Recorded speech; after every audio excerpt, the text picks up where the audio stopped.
நாளைய தொழில்நுட்பத்தை இன்றே கற்றுக்கொள்ளுங்கள். VIT வழங்கும் நியூ ஏஜ் இன்ஜினியர்ஸ்க்கான நியூ ஏஜ் CSE ப்ரோக்ராம்ஸ் 2026க்கான பிடெக் அட்மிஷன்ஸ் ஓபன். சினிமாவுடன் வியூவர்ஸுக்கு வணக்கம். இந்த வீடியோ ரிவ்யூல நம்ம பார்க்க இருக்கிறது ஒரு வெப் சீரிஸ்.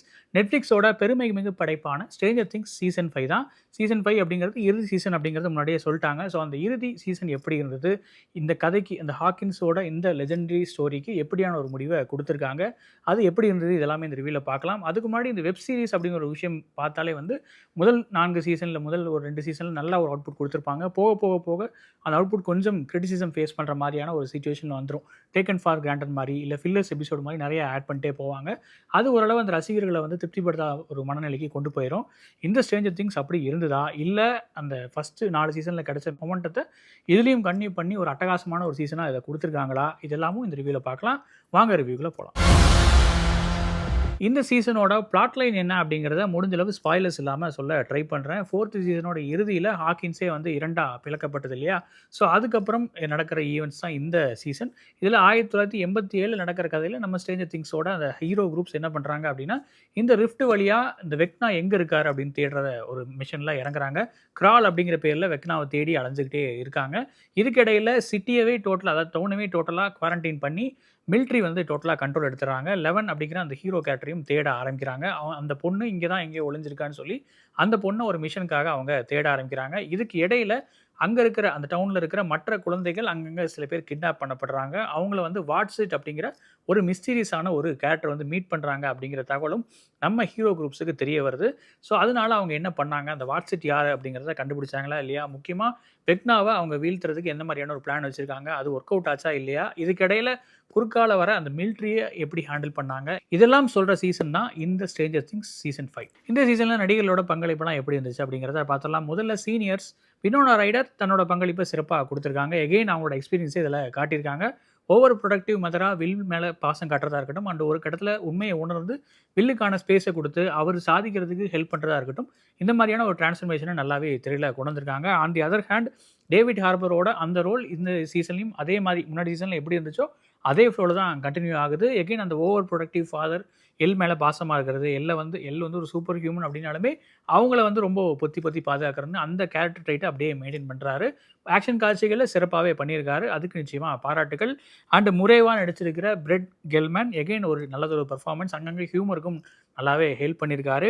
அண்ட் இந்த சீசனில் வில்லியாக ஜாயின் பண்ணியிருக்கிற டாக்டர் கே அப்படிங்கிற கேரக்டரில் வர லிண்டா ஹாமில்டன் நல்லதொரு பர்ஃபார்மன்ஸ், அங்கங்கே அவங்களுக்கு கொடுக்கப்பட்ட சீன்ஸை நல்லாவே பண்ணியிருக்காங்க. பட் இந்த சீசனில் ரொம்பவே மாசாக நடித்தது யார் அப்படின்னு பார்த்தீங்கன்னா, சீனியர்ஸில் கேரன் வீலராக வர கேரா பவுனோட ஆக்டிங் தான். 2-3 காட்சிகளில் அவங்களுக்கு மாஸ் மொமெண்டம் ஏற்படுத்துகிற மாதிரி ரைட்டிங் இருந்துச்சு. அதுக்கு ஒரு சிறப்பான பங்களிப்பும் கொடுத்துருக்காங்க. குறிப்பாக ஹாஸ்பிட்டல் சீனில் அந்த பெட்லேருந்து எழுந்திரிச்சு அந்த டெமோஸ் அட்டாக் பண்ணுற அந்த காட்சி நல்லாவே படமாக்கப்பட்டிருந்தது. அவங்களுக்கு ஒரு நல்லது ஒரு மாஸ் கூஸ் பம்ஸ் மொமெண்ட்டாகவும் இருந்துச்சு அப்படின்னு சொல்லலாம். அண்ட் ஸ்ட்ரேஞ்சர் திங்ஸோட primary hero group as usual அட்டகாசம் பண்ணியிருக்காங்க. இதில் இன்னும் கொஞ்சம் மெச்சூர்டான கேரக்டர் ரைட்டிங் அவங்களுக்கு கொடுக்கப்பட்டிருக்கு. மைக், டஸ்டின், லூக்கஸ், வில், அப்புறம் மேக்ஸ்ன்னு எல்லாருமே தேர்ந்த ஒரு பங்களிப்பை கொடுத்துருக்காங்க.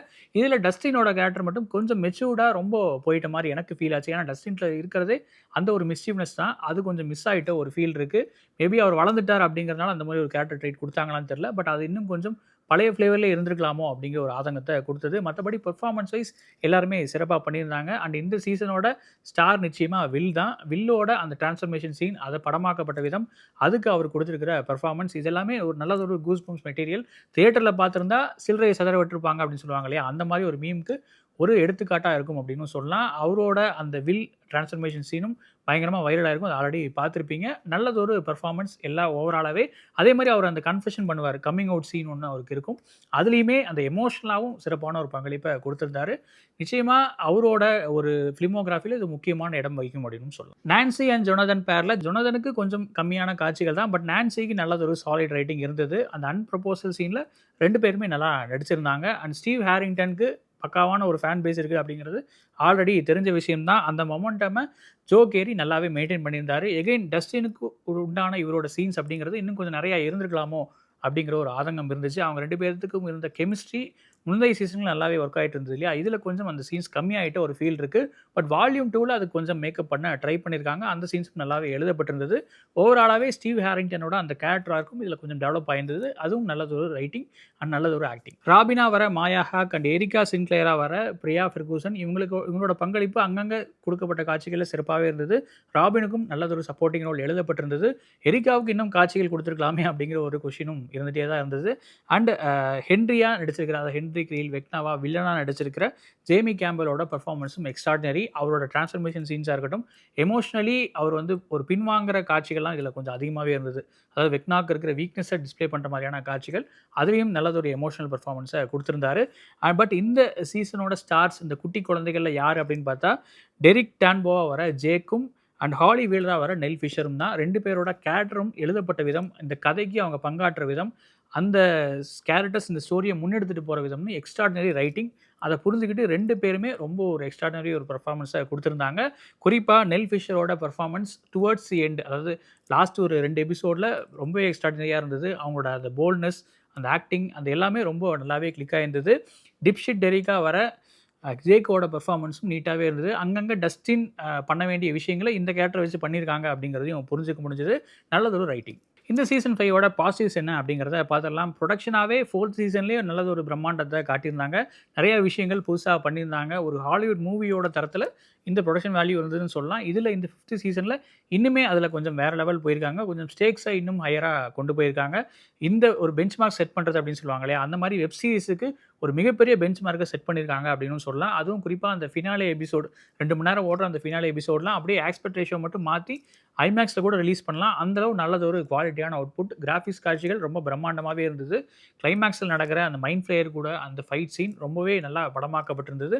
இந்த மாதிரி ஒரு extraordinary work, extraordinary production design, VFX work இதில் இருந்தது அப்படிங்கிறது நிச்சயமாக பாராட்ட வேண்டியது. பொதுவாக போன சீசனாக இருக்கட்டும், இல்லை இந்த சீசனாக இருக்கட்டும், எல்லாருமே ஸ்ட்ரேஞ்சர் திங்ஸ் பார்க்க வரவங்க என்ன யோசிப்பாங்கன்னா, என்ன ஒரு வெப் சீரிஸுங்கிறாங்க, ஆனால் ஒரு எபிசோடே 2 மணி நேரம், 2.5 மணி நேரம், 1.5 மணி நேரம் இருக்கே, இது இந்தளவு பார்க்க முடியுமா அப்படிங்கிற ஒரு கேள்வி இருக்கும். பட் இதுலேயுமே அந்த மாதிரி டியூரேஷன் அதிகமாக இருந்தாலுமே அந்த டியூரேஷனுக்கு நியாயம் செய்கிறமான ஒரு காட்சிகள் இதில் இருக்குது அப்படின்னு சொல்லலாம். ஸ்க்ரீன் பிளேவும் ரொம்ப டைட்டாகவே நல்லா ஒரு சுவாரஸ்யமாகவே கொண்டு போயிருந்தாங்க. ஃபில்லர்ஸாவோ இல்லை தேவையில்லாத காட்சிகளாவோ எதுவுமே நுழைக்காமல் கதைக்கு என்ன தேவையோ அதை சிறப்பாக பண்ணியிருந்தாங்கன்னு நினைக்கிறேன். அவ்வளோ பெரிய ஸ்டோரியாக கேன்வாஸாகவே இருக்குது அப்படிங்கிறது இன்னொரு பெரிய அட்வான்டேஜ். அதுக்கு உண்டான நியாயமான டியூரேஷன் தான் இதில் இருக்குது அப்படிங்கிறதையும் வலிமையாக சொல்லிக்கலாம். அதுவுமே நிச்சயமாக ஒரு பாசிட்டிவான விஷயம். அண்ட் இந்த சீசனில் சயின்ஸ் ஆஸ்பெக்டாகவும் நிறையா விஷயங்கள் நல்லாவே கிளிக் ஆயிருந்தது. அதோட டீட்டெயிலிங் ரொம்ப பிரமிக்க வைக்கிற மாதிரி தான் இருந்தது. குறிப்பாக அப்சைட் டவுன் அப்படிங்கிற ஒரு விஷயத்தை தான் 4 சீசனாகவும் சொல்லிட்டு இருந்தாங்க. பட் இதில் அதோட அடுத்த லெவல் போயிருக்காங்க. அந்த அப்சைட் டவுனுக்கான ரீசன் என்ன, அதுக்கு மேலே இருக்கிற அந்த அபிஸ்ங்கிற உலகம் எப்படி இருக்குது, அதை கனெக்ட் பண்ணுற பிரிட்ஜாக இருக்கிற ஒரு விஷயம் என்ன, இது எல்லாத்தையும் ரொம்ப டெக்னிக்கலாக நல்லாவே எக்ஸ்பிளைன் பண்ணியிருந்தாங்க. சயின்டிஃபிக்கலாகவும் கொஞ்சம் சயின்ஸ் ஃபிக்ஷனோட டிக்ஷனரியில் கரெக்டாக பொருந்தி வர மாதிரியான ஒரு விஷயங்கள் இதில் இருந்தது. அந்தளவுக்கு டெப்த்தான ரைட்டிங்கும் டஃபர் பிரதர்ஸ் கொண்டு வந்திருந்தாங்க. அதுக்கு நிச்சயமாக பாராட்டுகள். டோட்டலாகவே இப்படி ஒரு சீரீஸை ஃபுல் ஆஃப் பண்ண Duffer Brothers and Shawn Levy டீமுக்கு நிச்சயமாக பாராட்டுகள். அவங்களோட டைரக்ஷனும் சரி, விஷனும் சரி, எல்லாமே கைகூடி வந்திருக்கு அப்படின்னு சொல்லலாம். டெக்னிக்கல் பிரம்மாண்டங்கள் தாண்டி எமோஷனல் கோராவும் நிறைய இடங்கள் நல்லாவே கிளிக் ஆயிருந்தது. உதாரணத்துக்கு சொல்லணும்னா மேக்ஸ் அண்ட் லூக்கஸோட லவ் ஸ்டோரி ரொம்ப எமோஷனலாக இருந்தது. அண்ட் வெக்னாவோட பேக் ஸ்டோரியும் சொல்லப்பட்ட விதம் நல்லாவே இருந்தது. வில்லன் எப்படி உருவாகிறான் அப்படிங்கிறத ரொம்ப எமோஷனலாக டெபிக்ட் பண்ணியிருந்தாங்க. அந்த ரைட்டிங் நல்லாவே இருந்தது. பட் இதில் டாப்பாக அந்த செரி ஆன் டாப் அப்படின்னு சொல்லுவாங்களே, அந்த மாதிரியான ஒரு விஷயமா என்ன பார்க்குறேன் அப்படின்னா, வில்லோட கம்மிங் அவுட் சீன் தான். வில்லோட கம்மிங் அவுட் சீன் அப்படிங்கிறத ஒரு சாதாரணமாக சொல்லாமல் அதுக்கு ஸ்டோரியில் ஒரு முக்கிய பங்கு இருக்குது அப்படிங்கிறத உள்ளே கொண்டதும் பிரில்லியண்டான ரைட்டிங். அதுவும் கதை நடக்கிற காலகட்டம் அப்படிங்கிறது பார்த்தீங்கன்னா 87, 88 அந்த மாதிரி இல்லையா. ஸோ அந்த டைமில் இருந்த ஒரு விஷயம், அதாவது இந்த மாதிரியான ஒரு தன்பால் இருப்பாளர் வந்து வெளியே சொல்ல முடியுமா அப்படிங்கிற ஒரு கேள்வியெலாம் இருக்கும். ஏன்னா அப்போ இருந்த சமுதாய சிச்சுவேஷனுங்கிறது வேறு மாதிரி இருந்துச்சு இல்லையா. அந்த மாதிரி ஒரு டைமில் இந்த மாதிரி ஒரு கேரக்டர் வந்து இப்படி வந்து வெளியே வந்து சொல்கிறார் அப்படிங்கிறது நிச்சயமாக ஒரு நல்லதொரு ரைட்டிங். அது ஒரு மற்ற ஆட்களுக்கு ஒரு நம்பிக்கை கொடுக்குற ஒரு விஷயமா இருக்கும் அப்படின்னு சொல்லலாம். அந்த ரைட்டிங் ரொம்ப சென்சிபிளாக இருந்தது.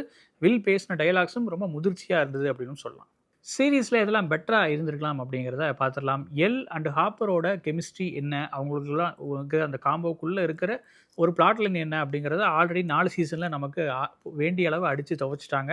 அவங்களுக்குள்ள இருக்கிற கான்ஃப்ளிக்ட் என்ன, இவர் வந்து ரொம்ப ஓவர் ப்ரொடக்டிவான ஃபாதர், அந்த பொண்ணுக்கு வந்து ஒரு சூப்பர் பவர் இருந்தாலுமே அவங்கள வந்து பொத்தி பாதுகாக்கணும் அப்படிங்கிற ஒரு மைண்ட் செட்டில் இருக்கிற ஒரு ஆள். பட் இவர் எல்லா ரிஸ்க் எடுப்பார் அப்படிங்கிற மாதிரியான ஒரு கேரக்டர் தான். அதே பிளாட் லைன் இந்த சீசன்லேயும் கண்டினியூ ஆகுது. அது கொஞ்சம் ஓவர் யூஸ்டாக எனக்கு ஃபீல் ஆச்சு. இன்னுமா அவர் வந்து ஒரு இந்த டேர்ம்ஸ் இந்த கம்மிங் இன்டு டேர்ம்ஸ் அப்படின்னு சொல்லுவாங்களே அந்த மாதிரி விஷயத்துக்கு வரலையா அப்படிங்கிற ஒரு ஃபீல் இருந்துகிட்டே இருந்தது. அந்த கேரக்டர் கொஞ்சம் வளரவே இல்லையோ அப்படிங்கிற ஒரு ஃபீலும் இருந்துகிட்டே இருந்தது. அண்ட் எல்லோட சிஸ்டராக வர காளியோட ரோலை இன்னும் கொஞ்சம் ஸ்ட்ராங்காக எழுதியிருக்கலாம். இந்த நரேட்டிவில் இன்னும் கொஞ்சம் நல்லா ஒரு ஃபிட்டிங் பண்ணியிருக்கலாம் அப்படின்னு நினைக்கிறேன். சப்போர்ட்டிங் ரோலாக கூட இல்லாமல் ஒரு எக்ஸ்டெண்டட் கேமியோவாக தான் எனக்கு அது ஃபீல் ஆச்சு. ஒரு முக்கியமான பங்கு இருக்குது தான் அவங்க ரோலுக்கு. பட் ஸ்டில் இன்னும் கொஞ்சம் இந்த நரேட்டிவில் அவங்களுக்கு ஒரு முக்கிய பங்கு கொடுத்துருக்கலாமோ அப்படிங்கிற ஒரு ஃபீல் இருக்குது. அந்த விஷயம் மட்டும் கொஞ்சம் கவனிச்சிருக்கலாம். அண்ட் அகைன் இவ்வளோ பெரிய ஒரு டிசாஸ்டர் வந்து ஹாக்கின்ஸ் நடந்திருக்கு. அந்த நிலமே வந்து 2ஆ பொளந்திருக்கு. மிலிட்ரி வந்து டேக் ஓவர் பண்ணியிருக்காங்க. பட் ஸ்டில் நம்மளோட டீம் இதில் எல்லாம் எந்த விஷயமும் மாட்டாமல் தப்பிச்சு அவங்களோட எக்ஸ்பெரிமெண்ட்டை கன்டினியூ பண்ணுறாங்க. அவங்களோட அட்வென்ச்சரை கன்டினியூ பண்ணுறாங்க. அவங்க மிஷன்ஸை நிறைவேற்ற ட்ரை பண்ணுறாங்க. இது எல்லாமே ஓரளவு சக்ஸஸாகவும் போகுது அப்படிங்கிறது கொஞ்சம் லாஜிக் கேள்விகளை எழுப்ப தான் செய்யுது. கொஞ்சம் அந்த மிலிட்ரியோட பங்கு என்ன, அவங்க என்ன தான் ட்ரை பண்ணுறாங்க, அவங்களுக்கு உண்மை தெரியுமா தெரியாதா, இவங்களோட இந்த அட்வென்ச்சருக்கு பின்னாடி இருக்கிற நியாயத்தை அவங்க உணர்றாங்களா இல்லையா, இதெல்லாமே கொஞ்சம் கேள்விகளாக மட்டும்தான் இருக்குது. அதுக்கான பதில்கள் தெளிவாக கொடுக்கப்படலை. அஃப்கோர்ஸ் அந்த இடத்துல கொஞ்சம் லாஜிக் அடி வாங்குது அப்படிங்கிறத ஏற்றுக்கிட்டு தான் ஆகணும். இந்த சீசன் 5ஓட ஓவரால் வேர்டிக்ட் என்ன அப்படின்னா, இதெல்லாம் நிச்சயமாக சம்பிரதாயத்துக்காக சொல்லப்படுற குறைகள் தான். அதை தாண்டி ஒரு எக்ஸ்ட்ராடினரி அவுட்புட்டை டீம் வந்து கொடுத்துருக்காங்க. வெப் சீரிஸுக்கு எகைன் அந்த முன்னாடி சொன்ன மாதிரி ஒரு பெஞ்ச் மார்க்கை இன்னும் பயங்கரமாக செட் பண்ணியிருக்காங்க அப்படின்னே சொல்லலாம். அதனாலேயே நிச்சயமாக இதை வந்து ஒரு எக்ஸலண்ட் வாட்ச் அப்படிங்கிற மாதிரி நான் சொல்லுவேன். இந்த சீரிஸை நீங்கள் இன்னும் பார்க்காம இருந்தீங்க அப்படின்னா நிச்சயமாக பெஞ்ச் வாட்ச் பண்ணுறதுக்கான ஒரு நல்லது ஒரு மெட்டீரியல். நெட்ஃப்ளிக்ஸில் ரிலீஸ் ஆகிக்கிற இந்த சீரிஸ் தமிழ் டப்பிங்லேயும் இருக்குது. நிச்சயமாக பார்த்து என்ஜாய் பண்ணலாம். ஒருவேளை இந்த சீரிஸை நீங்கள் பார்த்துருந்தீங்க அப்படின்னா உங்களோட வியூ என்ன அப்படிங்கிறத கமெண்ட்டை சொல்லுங்கள். வேற ஒரு வியூவில் உங்க மீட் பண்ணுறேன். நன்றி. நியூ ஏஜ் இன்ஜினியர்ஸ்க்கு விஐடி வழங்குகிறது நியூ ஏஜ் சிஎஸ்சி ப்ரோக்ராம்ஸ். 1000க்கும் அதிகமான நிறுவனங்களில் campus placements, highest salary package இன்னும் பல. 2026ஆம் ஆண்டுக்கான பிடெக் அட்மிஷன் இஸ் ஓபன் நவ. A place to learn, a chance to grow.